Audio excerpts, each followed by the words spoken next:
This is Andersen Opus 33, number 17 now. This one has a lot of variations that'll help you in general aspects of flute playing. So what I recommend is, like always, I play it first, and then I'll show you each of the variations that I use to practice on a daily basis.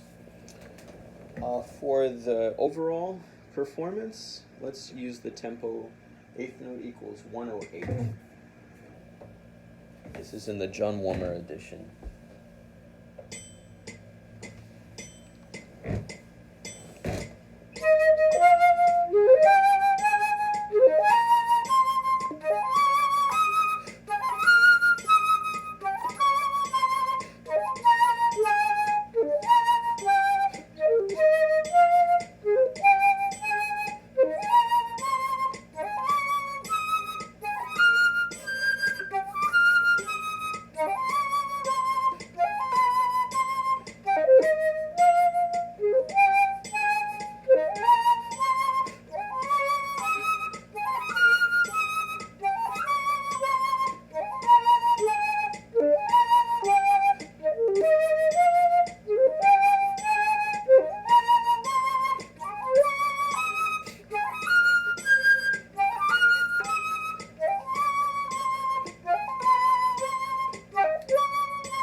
Hard to do.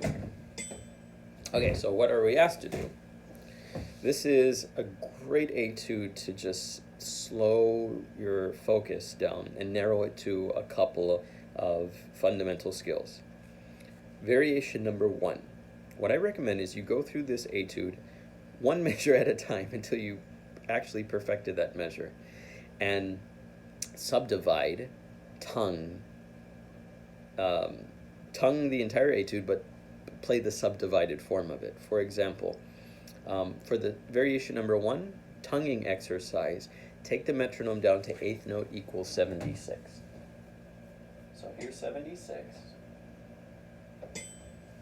And now we're going to tongue 30-second notes so that we can make sure that the actual written 30-second notes are played accurately and in the same tempo as our subdivided longer notes.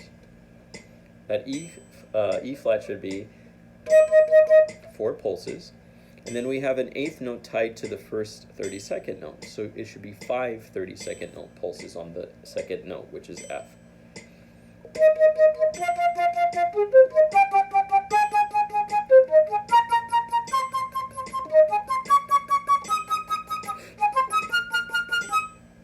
When you play it like this, you can focus on the stamina aspect of your tonguing articulation and tonguing skills.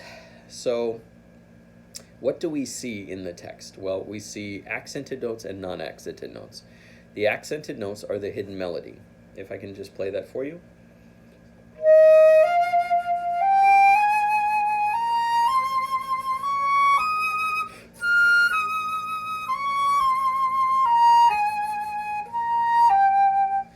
Brilliant melody. Well, well, maybe not brilliant, but it's a pretty melody.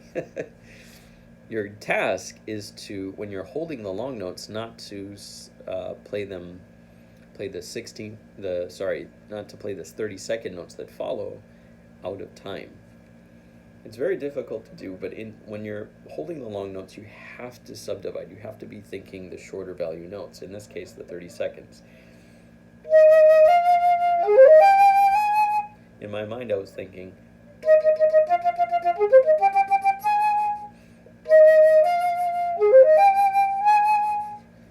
all of the accents in this etude, I hope you noticed, are under a slur.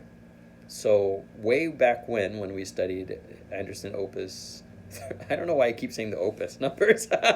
When we studied Andersen Opus 33, number 4, the whole superpower of flute that you were supposed to acquire was the ability to play accents, meaning louder notes, both tongued and non-tongued, under a slur, which means you have to use a breath articulation, a breath accent. In this case, it's a test of your breath accents. It's ta ha da da da ha ha da da da ha ha. That's a great exercise for those who are just used to using only tongue to articulate their notes. So that's variation number 1. Variation number 2 is to go through the piece and do it all legato, but do it with vibrato. So same tempo, metronome on 76, 8th note equals 76. And instead of tonguing the subdivisions, we're going to use vibrato pulses.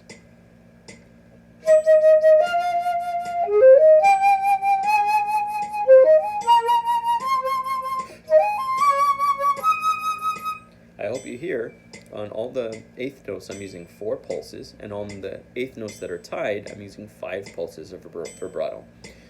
Ah, ah, ah, da da da ha, da da da ha, da da da ha. Great vibrato exercise, and it helps you practice turning on and turning off your vibrato technique. If you are a flute player who struggles with vibrato, let's say you have a natural vibrato and you never learned how to control the pulses, well, this is an etude to help you do that. If you are someone who controls their vibrato too much, then this is an opportunity after you've done the measured vibrato to make your faster performance sound not like that. Choose a speed that's not too fast, not too slow, somewhere in the middle, to hide the fact that you're subdividing the pulses. So we have those 2 variations, and then of course the third way is to perform it as written. As you go through the etude, I think you're going to experience being tired, so it would be wiser just to pick maybe a line or maybe 3 or 4 measures a day. And then in the last 2 days of practice before your next lesson, then try to play it all the way through. The reason why I want you to do it this way is because I want you to spend more time on the finer detail rather than trying to, quote-unquote, conquer the piece or play the piece all the way through. I would rather that you play it slower than faster. I would rather that you focus on perfecting the skill of the accented notes and the subdivision rather than just playing through a piece and have it not be special. You won't remember it. I won't enjoy it. Just don't do that. So use it as an opportunity to, again, gain a new skill of flute. Okay, I hope this helped. I'll see you next time. Happy practicing.